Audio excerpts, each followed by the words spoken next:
Hey guys, Jacob here. So, before I get into the tutorial, I just want to explain why I haven't posted in the last few days. I recently ordered a Prusa Mark IV printer. I ordered the kit version, so I spent a few days assembling it, and then I ran into some problems, but most of said problems have been fixed. I'm just waiting on some more parts. But with that out of the way, I'm going to continue this series as I promised. So, in this video, I'm going to show you how to design a pentagonal prism. So, this is a simpler puzzle than the 5x5. It doesn't have as many pieces. However, it is a different shape from a cube, and therefore you will have to create your own work plane. But I will get into how to do that. So, as before, first thing you'll want to do is decide on the size and shape of the puzzle. And we're going to open a new part file, set the units we want, and then we're going to create a pentagonal prism. Now, you want to select 5 sides. Done. And then you'll want to make this bottom side horizontal. And then this is where we set the edge length. I'm just going to do an edge length of... I'm just going to do 54 millimeters because that's a decent size. Now, because I'm centering this pentagon at the origin, the y-axis will be available for centering a sketch, but that's going to be it. So what we're going to do now is extrude it. 54. And this is the shape of our puzzle.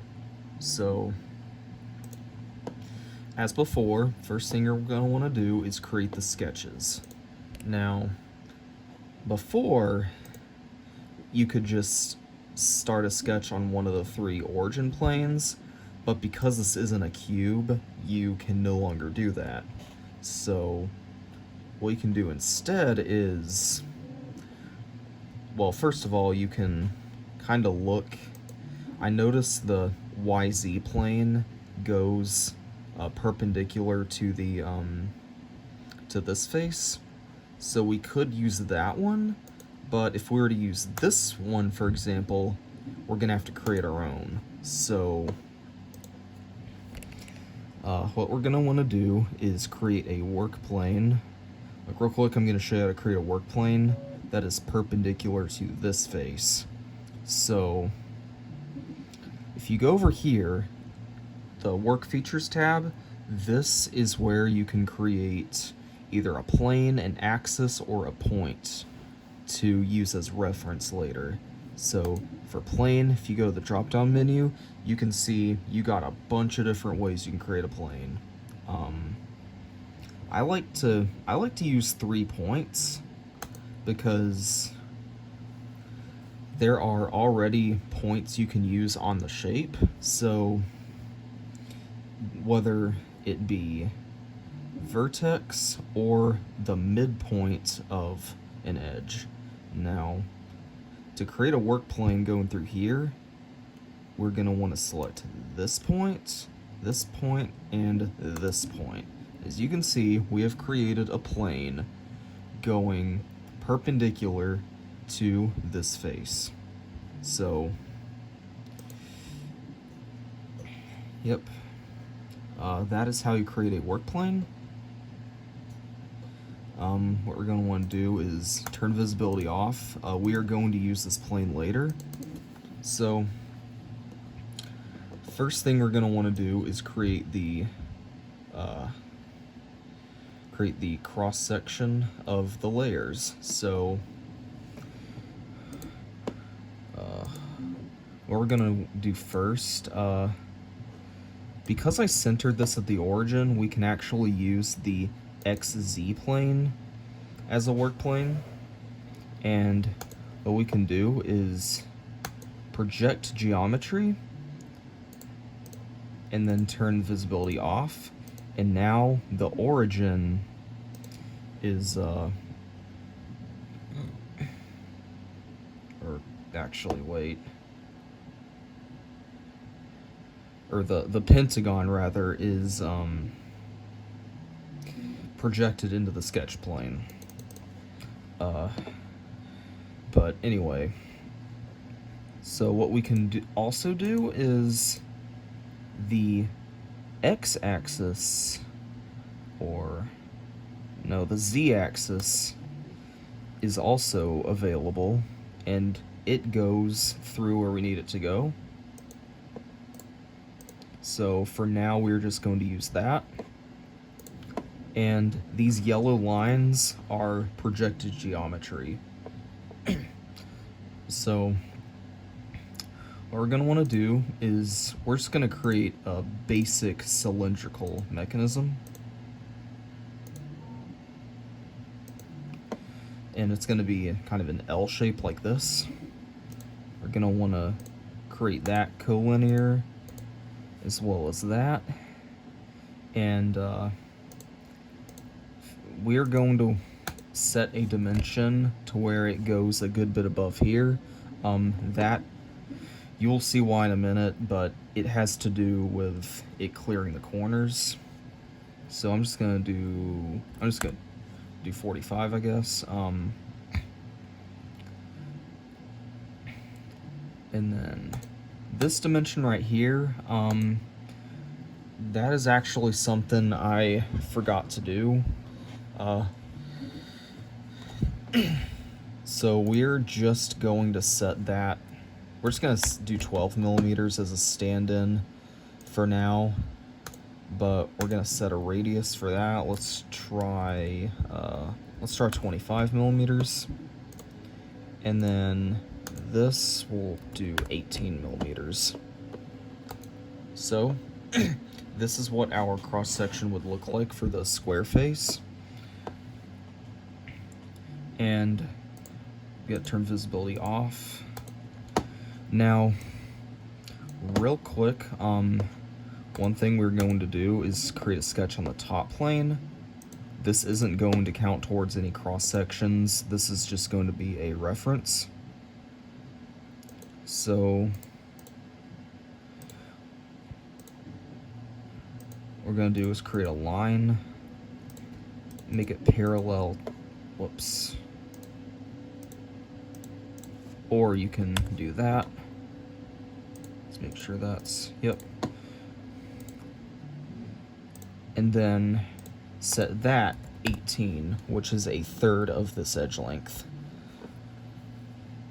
And now what we're going to want to do is create a driven dimension. Oops. Okay, it doesn't always like to for some reason.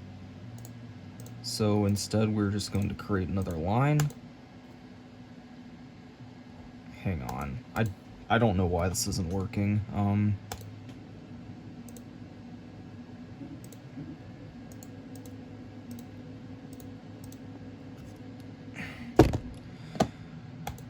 Hold on. This is being very difficult, and I don't know why.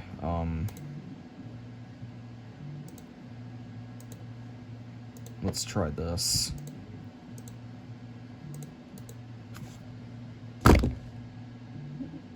What the heck? Why isn't this working? You know what? Never mind. What we're gonna do instead is we're just gonna turn visibility off and just create an arbitrary sketch. I don't know why Autodesk Inventor does this. It's very, very weird sometimes how it handles things, but sometimes you just gotta find ways around it. So, like we did before, we're gonna create that parallel, set that 18, and then click accept. That's going to create a driven dimension, and that is going to be dimension 9. So that is going to be an important thing to remember.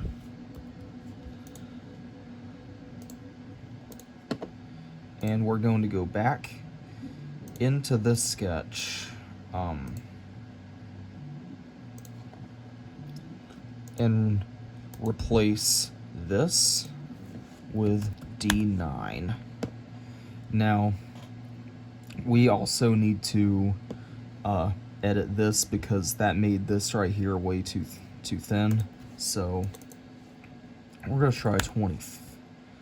That's a bit much. Let's see, that's about 17. So I'm gonna make this 21. There we go.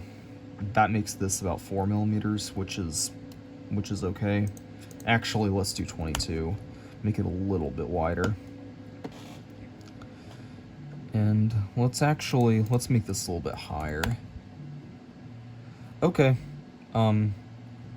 Now this is just a few dimensions, so I'm not really gonna take a screenshot of this. If I need to look back at it, I can just click on the sketch. So I'm just gonna take a mental note of these 4 dimensions. And real quick, before we move on, I'm going to make sure that this dimension right here is enough to clear the corner. And as you can see, it is. So we are good to leave it this way.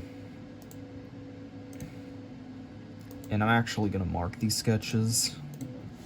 I'm just going to call that square cut 1. There we go.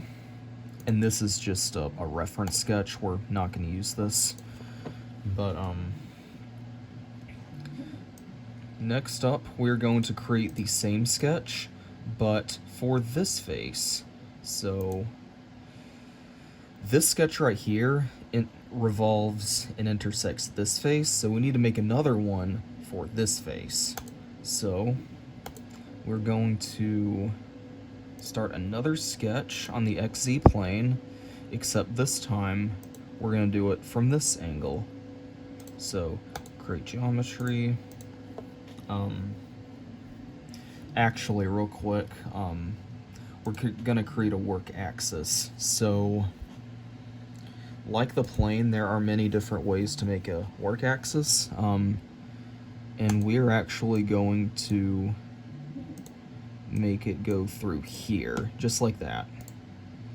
And we are going to actually use this in our next sketch. So go back in,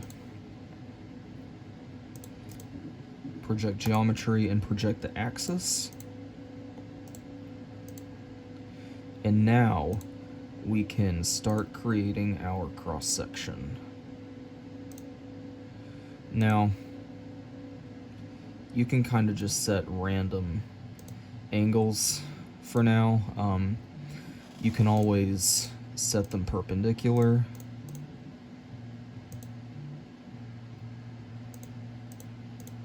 We're gonna do that real quick. All right, and create that collinear and that collinear. Excuse me. Make that 45. Make that D9. Make that 27, and this 22. All right. And that is it for this sketch. So turn visibility off. Gonna create that as a square cut 2. And then there is one more sketch we're going to make, and that is for the pentagonal face. So to do that, what we can do is we can create a sketch on the YZ plane. I'm gonna project these sides into the geometry, turn off visibility, and then we are going to project the y-axis. So we're going to create our cross-section like this, so that's parallel with the top pentagon. As before, create it collinear. Actually, let's set that 60. It doesn't hurt to go a little too much with this dimension, because it just needs to be long enough to clear the corners. That can just be 18 because it's parallel. Make that 22. Actually, let's make it 23. And then this, we're gonna make it, let's try 30. Okay, 30 looks good. So, finish sketch. And this, as you can see, creates our pentagonal face. So we have now created our 3 sketches.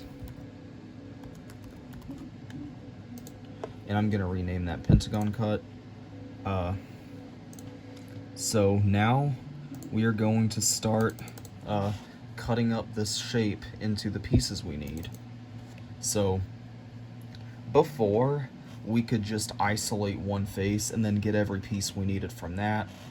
Because this puzzle has more than one type of face, we're gonna actually have to isolate one of each type to get all the pieces we need.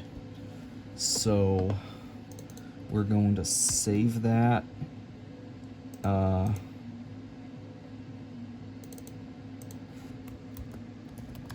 I'm just gonna call it Pent Prism. Save. And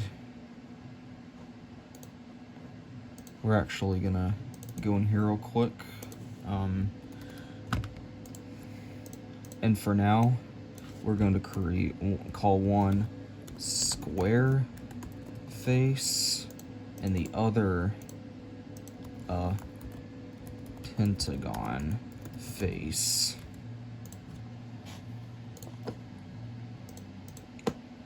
And I'm gonna go in here. For the pentagon face, we are going to isolate the top pentagon. So I'm gonna turn that on, revolve, and click OK. And now we have revolved this. So we're gonna save that. And now we are going to do the same for the square face.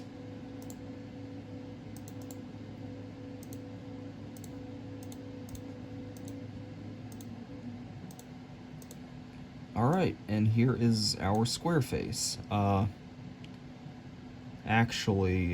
Actually, let me adjust this. This right here is way too thin.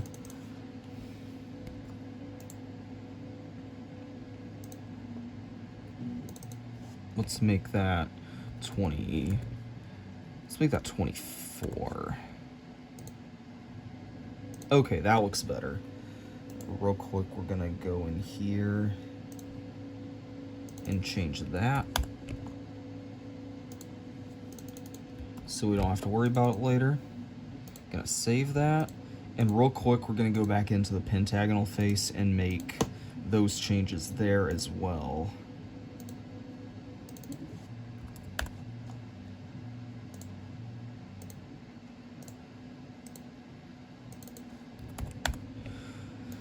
Alright, now that we have fixed that, we can move on.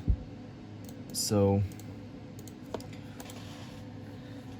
from the pentagonal face, we're going to isolate the pentagonal center. The pentagonal to square edge and the corner. So that is 3 types of pieces.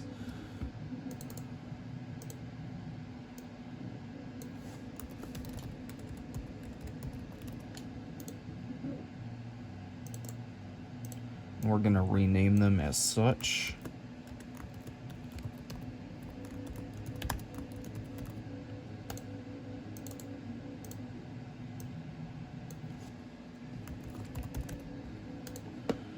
And we're going to isolate the pieces that we need. So for the corner, that is going to be the intersection of all three outer layers. So we're going to revolve that to create a row of pieces.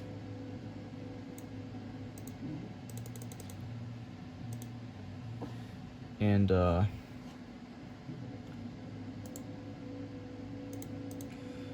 then we're going to revolve this. And we now have our corner. So we're going to go ahead and save that. Then we're going to create the square to pentagon edge.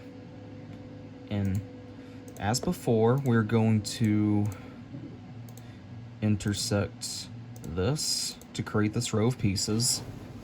And this time, we're going to revolve this again, but this time we're going to cut it. And since we're cutting it, we need to add clearance. So we need to make that 24.2 to make it the ceiling a little bit higher to give it more room.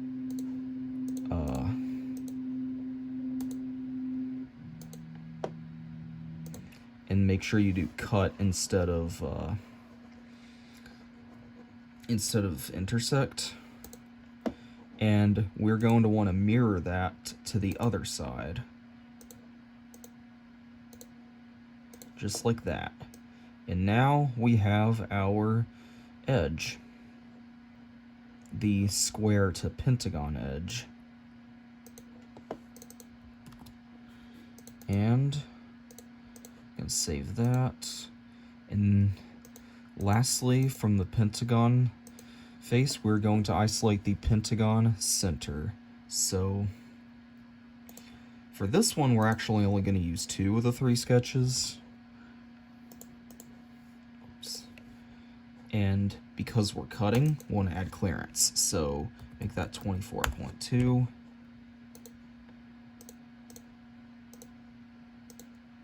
And then cut. And then what you want to do is repeat that for all 5 sides. Now, an easy way to do that is create a circular pattern and then copy it 5 times around the y-axis. And that is our center. So we're going to save that. And then from the square face, we are just going to isolate 2 different types of pieces, the square center and the square to square edge. So we're going to make 2 copies of it and name them as so.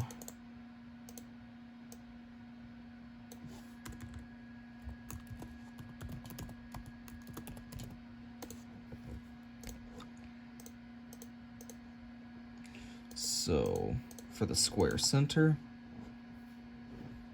first we are going to want to revolve the pentagonal face to cut away the top. And because we're cutting, you want to add clearance.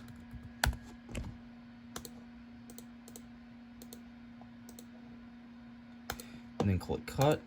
And then you'll want to mirror that to the bottom.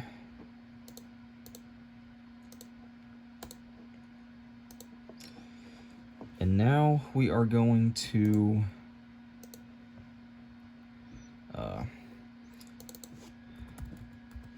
cut this part away.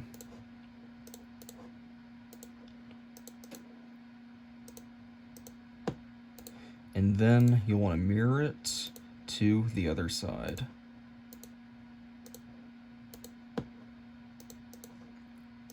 And there is our square center. Gonna save that and close it. And then lastly, the square to square edge. To do this, we're going to do the same thing we did before.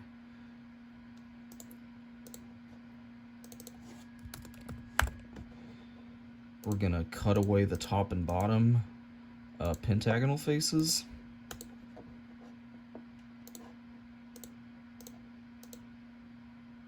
Mirror it to the bottom, and then this time we're going to intersect this edge right here. Because we're intersecting, we don't need to add clearance. So we're going to click OK, and this is our square to square edge. Now, this is the last type of piece on a pentagonal prism, and therefore means we are done designing the pieces. So that's going to conclude today's tutorial. In the next tutorial, I will show you how to design a Megaminx. The dodecahedron is a much trickier shape to make, because you can't just extrude a two-dimensional shape. So I'm going to cover that in the next video. Thanks for watching, and I'll see you in the next video.